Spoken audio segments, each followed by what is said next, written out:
Nesse vídeo nós vamos comentar um alerta e um corte nos dividendos de Taesa. Taesa que nos últimos 12 meses acumula uma queda de quase 8%, comentar os números da JHSF, calcular preço-teto e no final do vídeo, alguns comentários quanto ao balanço e o futuro da companhia.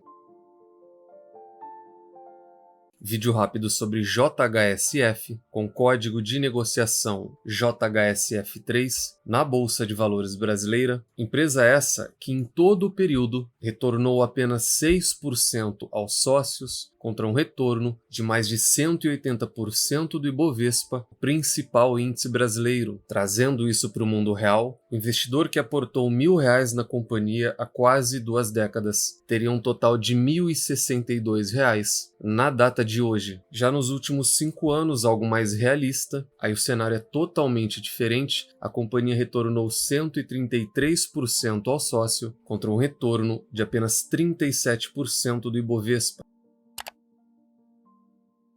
Sempre lembrando que na parte de baixo de todos os vídeos eu deixo uma lista de indicação de livros que você tem que obrigatoriamente estar lendo antes de investir em alguma ação, antes de entrar no mercado de capitais. Considere também se tornar membro do canal, ter acesso ao material e a metodologia utilizada, gerenciamento de risco em cima de centenas de ações, vídeos exclusivos e a estratégia de diversificação completa.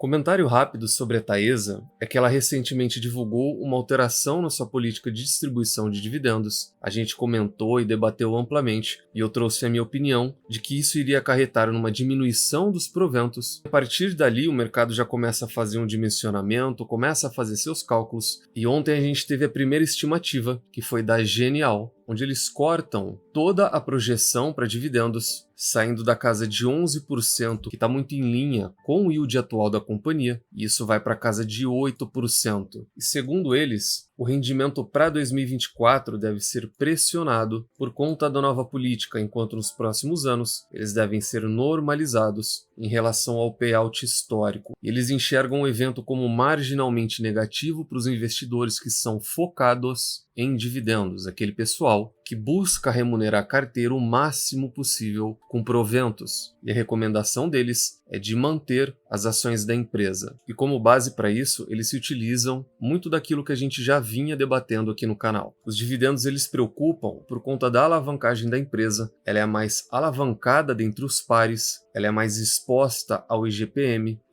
que vem tendo deflação, com exceção nesse mês, e é um contexto que preocupa o mercado. E essa mudança de 11% para casa de 8% pode preocupar muita gente que está acostumada a Taesa pagar acima de 2 dígitos. Mesmo com tudo isso que está acontecendo, ela está cotada a R$35. Nos últimos 5 anos ela teve uma valorização de 123% e era cotada a R$15,50. Qual é a minha sugestão para quem está acostumado com um dividend yield tão alto, o atual beirando 11%, e está preocupado com essa diminuição de payout? É que ele espere o próximo balanço. A Taesa paga de 3 a 4 vezes por ano, ela sempre tem uma data aqui em agosto, sempre muito casada também com a divulgação do relatório do segundo trimestre. E quando a gente chegar nessa data, a gente vai deixar especulações de lado, e uma vez que a gente tiver o valor dos dividendos e o valor do lucro do período, a gente vai conseguir ter uma ideia de qual vai ser o payout atual da empresa, qual vai ser o yield atual da empresa. O médio e longo prazo da companhia eles preocupam muito mais do que esse ruído com dividendos.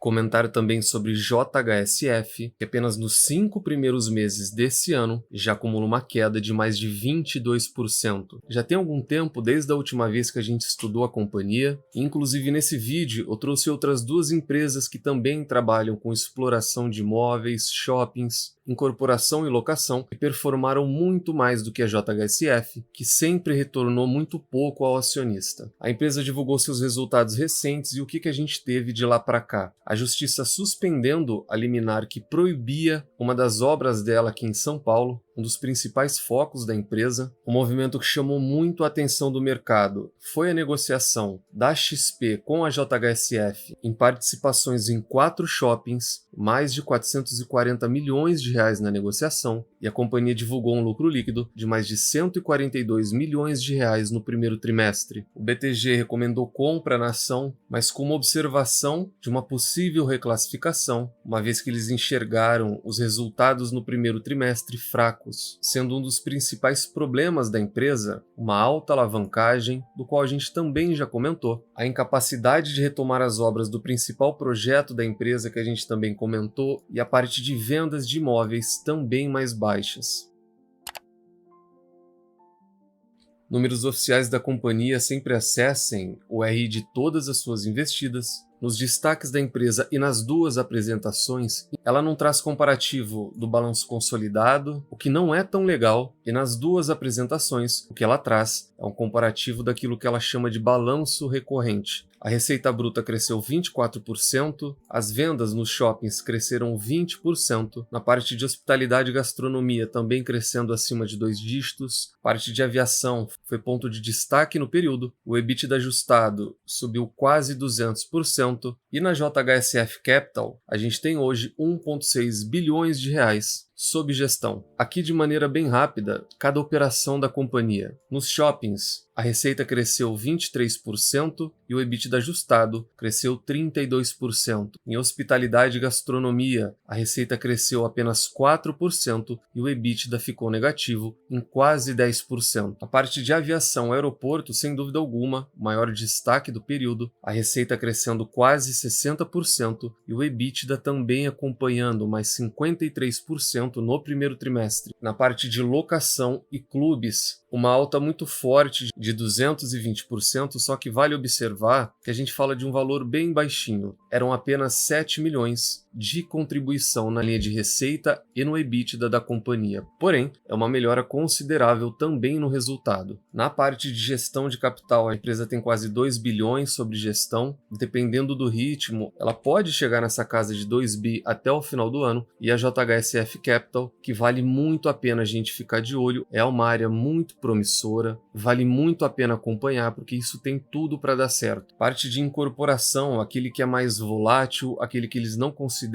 como algo recorrente e aquele que um dia já foi carro-chefe da companhia, os números acompanham o mercado de hoje, uma queda de 50% na receita, 43% no EBITDA e queda também nas vendas. Tudo isso se traduziu em quê? Vale a pena a gente se atentar aqui no resultado consolidado, esse é o resultado total e esse é o que interessa a você, investidor. A receita teve uma queda de quase 10%, o resultado bruto também caiu quase 10% e o lucro líquido final subiu mais de 100%. Do outro lado, eu deixei separado aquilo que é negócios recorrente, que é o principal foco da empresa hoje, a gente já debateu sobre isso, na minha visão, uma estratégia correta. Desse lado, a receita cresce, o resultado cresce, o EBITDA cresce e o lucro líquido também cresce. Eu deixei separado aqui no meio dos dois, dentre o consolidado e o recorrente, aquilo que a empresa entende e aquilo que a empresa divulga como sendo o resultado não recorrente, só para vocês entenderem a que linha da operação isso corresponde, e aquilo que é negócio recorrente, aquele que é o foco da empresa hoje. Do lado recorrente, aquele que é mais previsível, a empresa trabalha com shoppings, hospitalidade e gastronomia, aeroportos, locação residencial e clubes. Eu não gosto, para mim esse deveria estar desse lado aqui. E a parte do capital, que é a gestão financeira. Do outro lado, aquilo que é mais volátil. A empresa tem a parte de varejo, que eu concordo, e incorporação, que esse talvez seja o mais sensível de todos. Só que vale muito a gente ficar atento que mesmo ela buscando essa diversificação, mesmo ela buscando isso nos últimos 3 anos, a receita dela cai há 3 anos. A estratégia de buscar um negócio mais previsível, ela é correta e muito possível, muito factível. Só que não se enganem de acreditar que porque a receita dela vai ser mais previsível, vai ser recorrente, ela não vai estar ligada aos ciclos do setor imobiliário e do setor de construção. Todos esses, hospitalidade e gastronomia, shoppings, locação residencial, acesso a clubes, eles têm uma sensibilidade menor ao setor, porém ainda assim eles têm sensibilidade. A analogia que eu queria fazer, obviamente, setores diferentes e empresas com particularidades diferentes, é a mesma que eu faço quanto a Klabin e a Irani, quando as pessoas comentam isso, de que elas não são comoditizadas, porque o produto foi diversificado, só que não, gente. Eu sempre trago o gráfico do pulp and paper, que é papel e celulose, e vocês vão observar que tanto Klabin quanto Irani, elas seguem o setor, elas seguem a commodity. Da mesma maneira que Suzano, que é mais exposta, também se movimenta de acordo com o setor e a commodity. A JHSF está diversificando e eu acho a estratégia muito boa. Porém, cuidado em acreditar que ela não vai ter mais esse comportamento tão volátil como ela já teve, por ela ter uma receita mais previsível.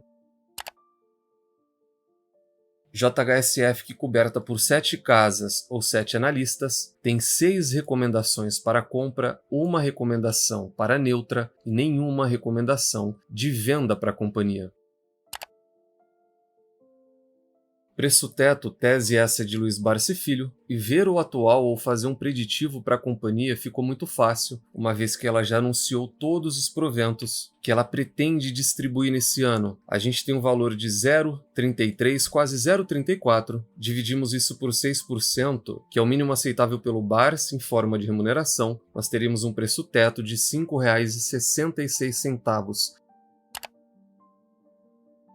Eu sugiro que você veja o outro vídeo, onde a gente faz uma análise mais profunda, uma análise fundamentalista na empresa. Eu já teci muitas críticas e também elogios, principalmente com a intenção de buscar uma renda mais previsível, inclusive com essa analogia dela, ou essa alusão dela a ser um fundo imobiliário, dela ter um comportamento a partir de agora como um F2. Mas eu ainda sou muito cético quanto a isso. A empresa sempre teve lacunas, ela sempre teve um comportamento muito cíclico para de repente já provisionar mais de um ano de pagamentos. É uma empresa com valor de mercado muito baixo, que desde 2007, portanto quase 20 anos, ela não ofereceu retorno algum para quem é sócio dela. Se a gente descontar a inflação então dos últimos 20 anos, o retorno ele é extremamente negativo, sem levar em consideração o custo de oportunidade de ficar preso em um ativo que não gera valor e deixar de investir em outras empresas. Ela tem uma rentabilidade baixa, diversas lacunas de pagamento e ela é muito alavancada. A gente pode ter um alívio agora por conta dessa negociação com a XP. E isso vai dar fôlego para a empresa trabalhar nos próximos anos. Só que vale muito a pena a gente deixar de lado a questão da alavancagem e, num comentário final, tentar reduzir a tese da empresa. Porque, fundamentalmente, ela é altamente especulativa, ela não serve para que o investidor seja sócio dela, ela não gera valor, pelo contrário, ela corrói patrimônio. Mas o questionamento que o investidor tem que fazer é se ele acredita em uma nova empresa, se ele acredita naquilo que ela vai se tornar, sem olhar um dia a cotação que ela já teve, sem olhar um dia a receita que ela já teve, é acreditar na atual gestão, acreditar no atual plano estratégico da empresa, e aí dentro da estratégia de diversificação e gerenciamento de risco dele, ver se cabe ela ou não. A gente poderia falar aqui que é como se isso fosse um voto de confiança, porque fundamentalmente ela é uma empresa que nunca gerou valor aos sócios.